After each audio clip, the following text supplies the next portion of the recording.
this is to both of you. What kind of permission did you have to give yourselves to interpret the levels of grief you needed to get towards your characters?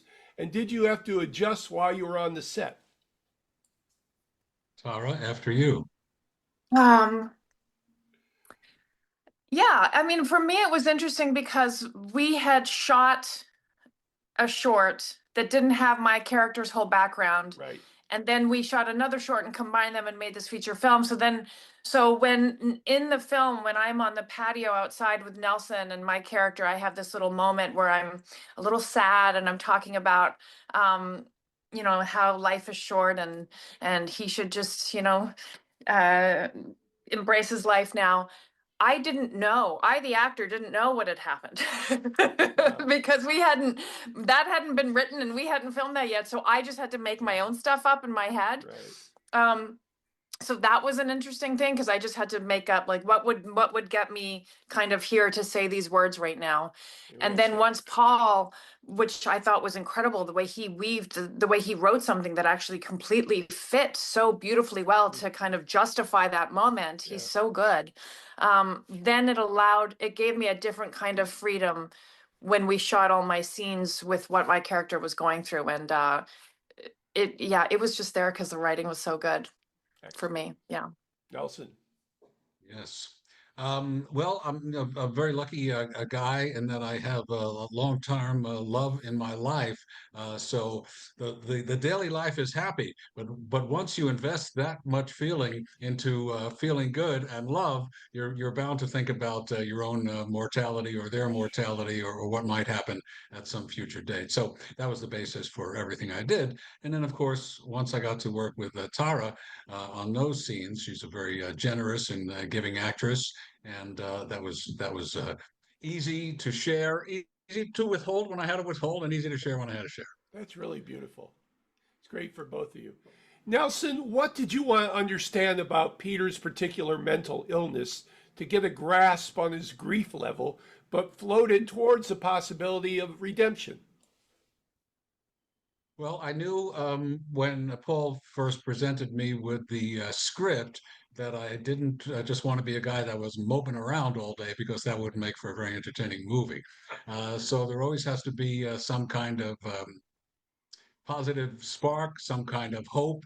And I think for Peter, the hope is a misguided one in that he's not ever going to have to let go of his deceased wife. And then the movie, in the movie, Peter has a revelation that there could be a possibility for new happiness in life, letting go of that false hope that was burdening him and opening up to the new possibility represented by Tara. You did a great job with it, man. Thanks. He's so good, isn't he? I mean, lucky me, Amazing. lucky me. It was Yeah. really No, you're good. You're the good one. You're both good. All right. No. All right, we're both good. Tara, Paul told me a beautiful story about your scene with Patty McCormick as grandma and trying to bring up her memories. Since you brought Patty to the film, what did that scene personally mean for you? Oh, I mean, what a joy. I love Patty's work. I was so excited to be able to work with her. There's just like, and it went so seamlessly. Paul's like, yes. Patty's like, yes. I was like, oh, and it was just wonderful. And also, Catherine, who played my daughter, there was a lot to get done in a short amount of time. So, the actor in me was a little bit nervous about how are we going to do this. And then we got there and it was easy. It was Paul just handling that camera and allowing us to really connect. And it was beautiful. And Patty, there's a lot to learn as an actress from her. If there's a moment where she's not sure, she'll just take her time and there was never a moment at the end of it. She was like, oh, I was so nervous. I was like, you couldn't tell. What are you talking about? She's a pro and it was a gift to work with her. It was fun. It's amazing. Amazing story. So again, for both of you, both characters were in different places when the dance of wooing began. How, as scene partners, were you negotiating those differences? And what did you both learn about yourselves in that process? You're first this time, Nelson. All right, I'm first this time. Well, First of all, I'm lucky enough that Tara and I are friends, and I actually suggested her for this role. Right. So we're comfortable with each other, and that means a lot. And so sometimes you sit down with another actor and you're in the room with them and you're just saying the lines and you just realize how easy it is, how real it is, that you don't have to pretend, you don't have to force, and you're in a real room with a real live human being. And so that's what it was like for Tara and I to work together. Beautiful. And, Beautiful. and I think that's why it went so smoothly. Yeah. Tara? Yeah, I mean, it was when I was looking at him as Adriana and wondering how he was. I care a lot about Nelson, so I was, it was like I was looking at my friend and wondering how he was, and it was just obviously we were playing characters in a movie and we had lines to say, but there was just that immediate, there's just an ease with Nelson and a connection with him that I'm so grateful to have on a project like this that made it really easy. If anything, I had to maybe tone down or dial back a little bit how easy things are, because from the moment I met Nelson, I just instantly liked him, and we kind of had a little banter and a little joke with us that was easier than it is with other people in my life. So I had to remember, I don't actually know him. We're acting. So I needed to a little bit, like, I needed to pull back a little bit how the ease that I have with Nelson. Tara, do you have a dance background? Not even a little bit. Nope. Interesting. Now, so I okay. do, in my head, I would love to, in another a but the answer is no. I mean, a Okay. couple of clubs when I was younger, Patrick, but that's it. Well, that might be more interesting than this question. But what about the dancer's fluidity did you want for the character to, in a sense, to give her a little redemption? Because that's part of her superpower, I think. Yeah, I mean, really, Adriana works with lights in a theater and worked with dancers. Okay. Okay. Yeah, yeah, I but pictured her as a dancer, I guess. but I love that because I did carry myself in a way that, I clearly don't, which I love what you just said, because I did try to stand a little straighter. I tried to have be a little bit more of a classier broad. No, I'm not. I mean, I'm joking, but I'm not. I did try to carry myself differently. Keep trying, Tara. I know. I need more Adriana. No, but I did want to, and I actually, I gotta say, Patrick, I love that you clocked that, because even though Adriana wasn't a dancer, the film has dancers, and I had worked with a dance company, so there was something in me that, like, in my head, I had taken dance classes when I was younger, and I wanted to bring that to the character. So I love that something in you clocked that or something. Well, it's just, and again, it was the way that you were carrying the essence of the character, I guess, is what I noticed, and that seemed Wonderful. very Thank you. dancer-like to me. Okay. I love them. Nelson, as an actor, what did you do in this film that you've never done before in the sense of interpretation or character nuance? Well, this film did give me an opportunity to explore that level of grief, which you talked about before. So, allowing it to be there, I think, was something I've never done before on stage or in film, nor given the opportunity to, because, Patrick, not every role is the greatest role ever written, but this was a pretty good role. Yeah. Damn good. So, Paul wrote something beautiful here. With the opportunity for me to come from a dark place with tremendous amount of loss, and then come into the light at the end, or walk into the sunrise on the Coney Island boardwalk at the end. So yes, I would say exploring that level of grief and allowing it to be present was something I've never done before. Awesome. It was almost Chaplin-esque at the end, Oh, thanks. with a touch of the red balloon, of course. Yep. But yeah, I love the poignancy in that. It was just so, the timing and the expression was just on point. I'll tell you about that boardwalk scene, Patrick. We had to go out there and shoot it twice.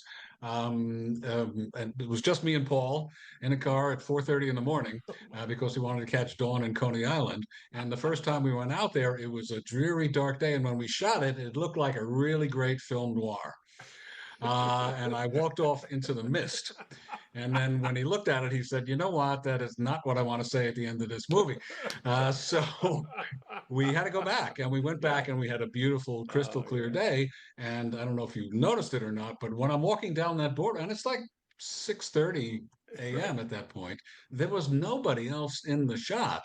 We did not clear the boardwalk, Patrick. We did not go to the mayor's office and say, "Could you please keep Coney Island empty of people?" So it was just pure dumb cinematic luck that we had that great shot. Great anecdote. Tara, with 65 credits under your belt, what type of roles are you being considered for now that is new to you? At what point in your career did you feel the most evolved as a working actor? Oh my gosh. You know, I still am so surprised that I was cast to play Tony Goldwyn's wife on Law and Order, because they could have just gotten a much bigger actress. Because it's Tony and because it's Law and Order, and they don't often show the characters' home lives, so it would have been an interesting thing for someone to do. So that's one, and I'd worked with Tony on the Gerard Butler film Plane, so it was really great to work with him again. But that's one where sometimes, you know, it's so funny, a friend of mine who will remain nameless, and I love her so much, but she's like, "How did you get that?" And she seemed so completely shocked. And then she saw it, she's like, "You're so good." And I was like, thanks. And she said, "No, but I just like, how did you call Tony? Like, how'd you get that?" I said, "I auditioned for it."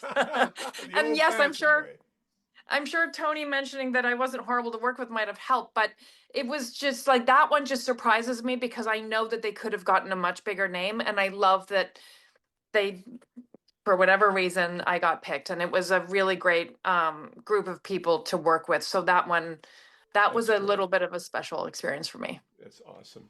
So Nelson, in your credits, I see authority figures. What is the most vulnerable side of an authority figure? And is there a particular role where you got to play that nuanced vulnerability? Well, I think actors are always trying to find the need in a character. What do I need? What do I want? So even the most powerful figures have a drive to get more, to stay on top, to fight off anybody that's challenging them. Right. So I think that's part of the thing about authority figures. I did this a role on a show called East New York, where I got to work with Jimmy Smits. And it was that kind of thing too. I was representing the cops, and I had to make sure that nobody, that I was in every scene, I'm always trying to get what I want, and nobody was going to push me around. And you try and do that in a forceful way, but also in a positive way as well. So there's always a need bubbling underneath, but you try not to let it show, although it does propel you through the actions. Excellent. Can I jump in for a second? Sure. Sorry, the first time I saw Nelson's work was at a place that we met at called the Actors Gym. And he often gets cast in these roles that you're speaking of, those kinds of roles. I mean, he gets cast in many, many different things there. But one thing I'm blown away by in Nelson's work is even when he's in that kind of role, that kind of character, even in East New York, he has an unbelievable ability that I don't think many actors can do, to find the funny and to find the humor. And it's just maybe a moment, and maybe it's, you know, because what he's saying is not funny, but it's the pause, it's the look, he finds the funny in things that there's no funny. So, and I think that also leans into a vulnerability with those characters as a viewer when I see you, Nelson. Wow. Thank you, Tara. Well, because in life, you just got to get the laugh once in a while. Once in a while. Well, it's so absurd. Life is so absurd. Finally, for both of you, what's the first thing you think about when you think about your love of acting or performance? And why do you think that particular thought or emotion comes up? After you, ma'am. Oh my gosh. I love doing it. I feel so grateful to have found something that I love doing. I grew up in a home where my father hated his job until the very end. He finally got rid of his career, and he became a horse trainer like he'd wanted to, and I saw the joy that that brought him in his final years, and that impacted me a lot as a little girl. And I love acting, and it's not, I don't have the salary that I wish I had. I don't have, the series recurring or regular that I wish I had. But, I was a single mom, 2 kids, and I used to wake up in the morning and be like, oh, I hope today's the day I want to do something different that allows us to have more money and I can take them on vacation. And I'd wake up, I'm like, oh gosh, I still want to act. Darn it. But at the same time, it's such a gift because I love it. So when I think of acting, it's just something, it sounds so like, oh, it feeds my soul, but it feeds my soul. And I love to experience different people and compassion and different relationships that I wouldn't. And I love the homework of it all. I love learning things. My brain's a little sponge, so I love everything I get to learn from this profession too. And all the great people I work with. Yeah. Amazing. Yes, what Don't Tara follow said, that.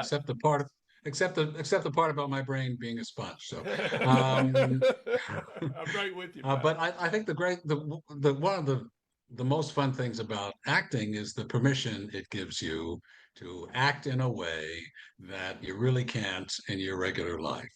So you can be a mean son of a bitch, you can let your grief show, and all those things you would cover up in your daily life because you want to be nice, but in acting, you don't have to be nice. So that is a great permission, and it's a great release because we've all got those feelings inside of us. But not everybody has the great the great relief, the great release of being able to express those things. So the permission and also being able to work with wonderful people like Tara. If you can look another actor in the eye and you realize that something is going on there, there's a real spark happening there. There's not much more thrill in life than that. This is Patrick McDonald for HollywoodChicago.com. Copyright 2026.